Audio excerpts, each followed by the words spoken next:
बाबा का दर्शन करने, माँ विंध्यवासिनी का दर्शन करने और अपनी जो हमारी जन्म देने वाली माँ है उसके दर्शन के लिए मैं पहुंचा। थोड़ा सा समय तो लगा है क्योंकि पीछे काफी चुनाव थे देश में, तो बहुत जगह भागना पड़ा और इसी में हम सबको गुजरात जैसी एक बड़ी सफलता भी दिखी और उसी में काशी तमिल संगम हुआ बनारस में।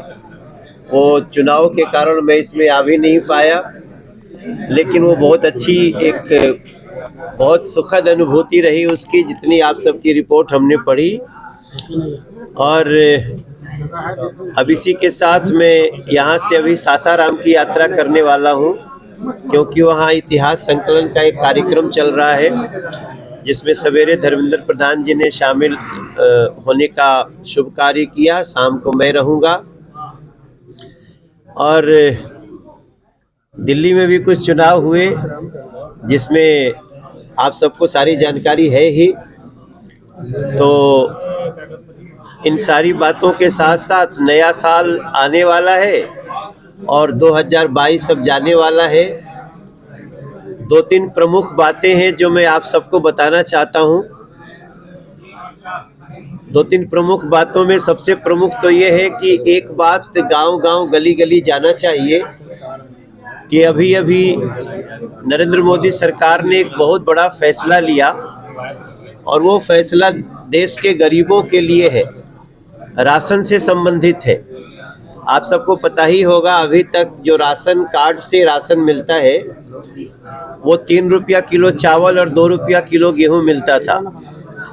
अभी सरकार नरेंद्र मोदी जी ने इसको बिना पैसे के देने का घोषणा कर दिया है।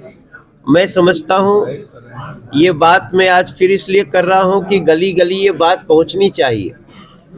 और जब आप इसको देखेंगे इस पे खर्चा कितना पड़ रहा है, तो लगभग 2 लाख करोड़ का हमारे देश के खजाने पे ये खर्चा पड़ेगा। लेकिन फिर भी नरेंद्र मोदी सरकार के माथे पे सिकन नहीं है, क्योंकि इसके साथ ही हम समझ सकते हैं कि दुनिया की सबसे बड़ी 5वीं इकोनॉमी होने का क्या फायदा होता है।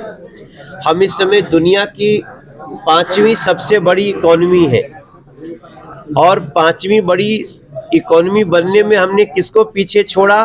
तो ब्रिटेन जैसे देश को भी पीछे छोड़ा। जिस ब्रिटेन ने हमारे ऊपर 200 साल शासन किया, हम लोगों ने उसको पछाड़ करके 5वें स्थान पे हम आ गए। 2013 में हम 12वें स्थान पर थे। नरेंद्र मोदी जी के सरकार आने के बाद हम 5वीं सबसे बड़ी इकोनॉमी है और इसीलिए हमको 2 लाख करोड़ का बर्डन नहीं है। ये गरीब देश के जो बिलो पॉवर्टी लाइन लोग हैं उनके लिए एक बहुत बड़ी घोषणा है और इसके लिए मैं भी अपनी तरफ से बनारस के सांसद जी को बहुत धन्यवाद करता हूँ। गांधी को आप बेवकूफ बता रहे हैं, एक एक करके ले लेते हैं। आप राहुल गांधी को बेवकूफ बता रहे हैं कोविड के प्रति। नहीं, हमने सलमान खुर्शीद जी उनकी तुलना भगवान श्री राम से कर रहे हैं। एक तो हमने बेवकूफ नहीं कहा, हमने कहा बेवकूफी नहीं करनी चाहिए। बेवकूफ़ी नहीं करनी चाहिए इसका मतलब नहीं कि बेवकूफ़ी है, तो उसको दोनों को थोड़ा सा माफ कर देना। सलमान खुर्शीद वो भगवान राम को जानते ही क्या है? सलमान खुर्शीद जैसे लोगों ने ही कांग्रेस को इस रसातल तक भेजा है। अगर सलमान खुर्शीद को राहुल गांधी में ही राम नजर आते हैं, वही राम उनको नजर आते हैं, तो मेरा मानना है कि सलमान खुर्शीद जैसे लोगों को अपना इलाज कराना चाहिए। राहुल गांधी ने जो भारत जोड़ो यात्रा निकाली है, अब वो उत्तर प्रदेश की ओर रुख कर रहा है और उसमें उन्होंने सारे विपक्ष को न्योता दिया है, खासकर मायावती और अखिलेश यादव को।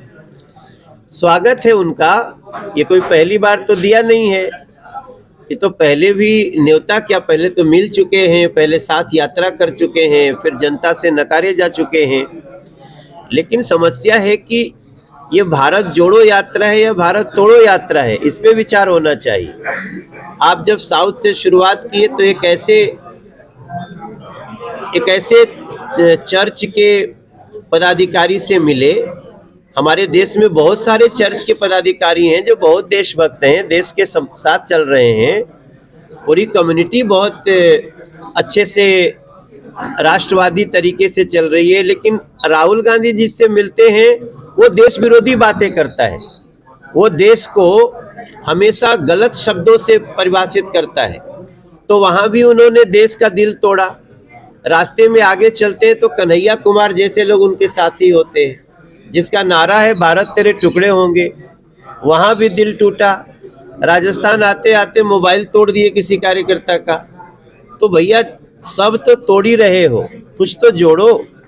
मैं समझता हूं ये इनकी यात्रा अच्छा, मैं इसको मानता अगर ये देश के अच्छे अच्छे लोगों को तोड़ते। कल मेवात के एक व्यक्ति का, मैं कोई रशीद चाचा है उनका मैं सुन रहा था बयान, वो कहते हैं कि ये चलते हैं तो बात भी नहीं करते, लोग रस्सी में से बांधे रहते हैं, चलते जाते हैं।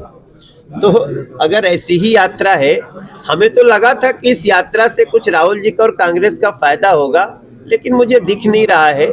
लेकिन हम उनका स्वागत करते हैं, घूमे, कम से कम देश के लोगों की मनोदशा और भावनाओं तो समझे। होने वाला है और उसमें आम आदमी पार्टी बेहद ही मजबूती से अपना दाव खेल रही है उत्तर प्रदेश में। क्या लगता है कि दिल्ली वाले हालात यहाँ उत्पन्न होंगे? देखिए, दिल्ली में तो हम सोचे थे कि वो शायद 200 सीट पाएंगे, लेकिन दिल्ली में ऐसी स्थिति आ गई उनकी कि वो किसी तरह बहुमत के आंकड़े को किसी तरह छू पाए हैं। और ऐसी स्थिति में देखिए, मेरा जो मानना है कि दिल्ली के लोगों ने एमसीडी में उनको अंतिम मौका दिया है, और वो भी इसलिए दिया है कि अब दोष मत लगाना 2025 में कि देखो एमसीडी हमारे पास नहीं थी तो हम काम नहीं कर पाए। और मैं आपको बता दूं, मेरा जो दूरदृष्टि कह रही है कि 2025 में आम आदमी पार्टी का पूरी तरह से राजनीतिक सफाया हो जाएगा, क्योंकि इन्होंने दिल्ली को जैसे रुलाया है। आप कल्पना कर सकते हैं कि आपके घर में अचानक नाले का पानी नल से आने लगे? आप कल्पना कर सकते हैं कि दिल्ली गैस चेंबर बन जाए? आप कल्पना कर सकते हैं कि दिल्ली में जो जमुना जी हैं वो एक नाले के पानी में परिवर्तित हो जाए? तो इन सारे पापों का उनको खामियाजा भुगतना पड़ेगा। दिल्ली ने एक अंतिम मौका दिया है। अगर उन्होंने 2 साल में कूड़े का पहाड़ नहीं खत्म किया तो दिल्ली उनको क्या करेगी, ये हमारे आपके सामने है। जहां तक उत्तर प्रदेश की बात है, वो पहले भी 403 सीट में एक 355 सीट पे लड़े थे, और आपको जान के आश्चर्य होगा सभी सीटों पे उनकी ऑलमोस्ट जमानत जब्त हुई है। तो उत्तर प्रदेश क्या लोकतंत्र है? यहाँ तो योगी बाबा की सरकार है, वो सभी को चुनाव लड़ने, अपनी बात कहने के लिए पूरी स्वतंत्रता है। लेकिन हाँ, एक दायरे में, मर्यादा में लोकतांत्रिक अभिव्यक्ति होनी चाहिए। सबका स्वागत है, लेकिन मुझे नहीं लगता कि यहाँ अब आम आदमी पार्टी का कोई चांस। दूसरी जो प्रमुख बात है कि अभी 7 दिन पहले जब हमारी संसद चल रही थी तो प्रधानमंत्री जी और देश के विदेश मंत्री ने और देश के रेल मंत्री ने, इन लोगों ने प्रेजेंटेशन दिया। हम बहुत जल्दी, हो सकता है कि अगले 2 महीना या 3 महीना के अंदर ही हम दुनिया की 3rd सबसे बड़ी इकोनॉमी हो जाए। फ्रांस और जर्मनी को हम किसी भी समय पछाड़ सकते हैं। तो ये अपने आप में इसको उसी तरह से समझना पड़ेगा कि उसका फायदा ही होता है कि हम देश के बिलो पॉवर्टी लाइन को राशन कार्ड पे अब बिना पैसे के अनाज देंगे, और अनाज की गुणवत्ता भी बढ़ाई जा रही है। दूसरी मेरी काशी में प्रार्थना है, प्रधानमंत्री जी ने भी सबसे निवेदन किया है, हमारे देश के स्वास्थ्य मंत्री मनसुख मांडविया ने भी निवेदन किया है। हमारे पड़ोसी देश चाइना में कोविड की बड़ी भयावह स्थिति है, और भयावह स्थिति ऐसी है कि अनुमान लगाया जा रहा है वहाँ 10 लाख तक लोग मर सकते हैं। काफ़ी लोगों की कैजुअलिटी हो चुकी है। इसलिए हम लोग अपने देश में भी सोशल डिस्टेंस का पालन करें। हम ये समझ रहे हैं कि वैक्सीन लगाने के कारण, बूस्टर के कारण हमारे यहाँ वो वेरिएंट कम प्रभावी हुआ है, इसलिए हम सभी एक बहुत मजबूत स्थिति में हैं। लेकिन एक हमारी भी, मैं मनोज तिवारी भी काशी से पूरे पूर्वांचल को प्रार्थना करूंगा कि आप लोग 2 गज की दूरी का ध्यान जरूर रखें और 2-3 आसान से सतर्कता है जिसको हम कर सकते हैं। हाथ मिलाने से बचना है, हाथ साफ करके ही खाना खाना है। बहुत पास से अगर किसी से बात करना है तो फिर मास्क लगाइए, वरना 2 गज की दूरी रहे। हम लोग कोविड की सतर्कता को लेकर के चलेंगे। राहुल गांधी जैसी बेवकूफ़ियां नहीं करनी है कि ऐसी बातों में भी वो उसको उल्टा ले लेते हैं कांग्रेस के लोग। ऐसी बेवकूफ़ियां नहीं करनी हम सभी को। और अंतिम तीसरी, हटा दिया है, क्या कहेंगे? बोलो यार, समय पे चुनाव कराने की बात कही है। हम तो तैयार हैं, बीजेपी बिल्कुल तैयार है। बीजेपी तो चुनाव उसी समय पे हो जो निर्धारित हो, उसी में तैयारी करके रखती है। पे अपना दल जो है वो कहीं ना कहीं कोर्ट की तरफ रुख बदल जाने वाला है, उस पर जाने की तैयारियां कर रहा है। ऐसे में दोनों पार्टी जो है एक ही है, क्या देखा जाएगा इसको? नहीं, दोनों पार्टी एक नहीं है। गठबंधन तो है ना सर? हाँ, लेकिन गठबंधन के बावजूद भी हर पार्टी का अपना सोच है और हर किसी को अपनी बात रखने के लिए कोर्ट तो बनी हुई है, तो वो जो भी करेंगे। BJP is ready for election. Manoj ji, इस समय जिस तरह से इंडस्ट्री में भी, फिल्म इंडस्ट्री में थोड़ा भूचाल मचा हुआ है। अभी शाहरुख खान वाला विवाद थमा नहीं था, कल सुशांत को लेकर एक खुलासा हो गया है कि सुशांत की हत्या हुई थी, आत्महत्या नहीं हुई थी। फिर से ये पुराना मामला सामने आया। देखिए, अभी सदन में जब ड्रग्स पे बहस हो रही थी, हम सब ने भी अपना विचार रखा था, हमें भी मौका मिला था।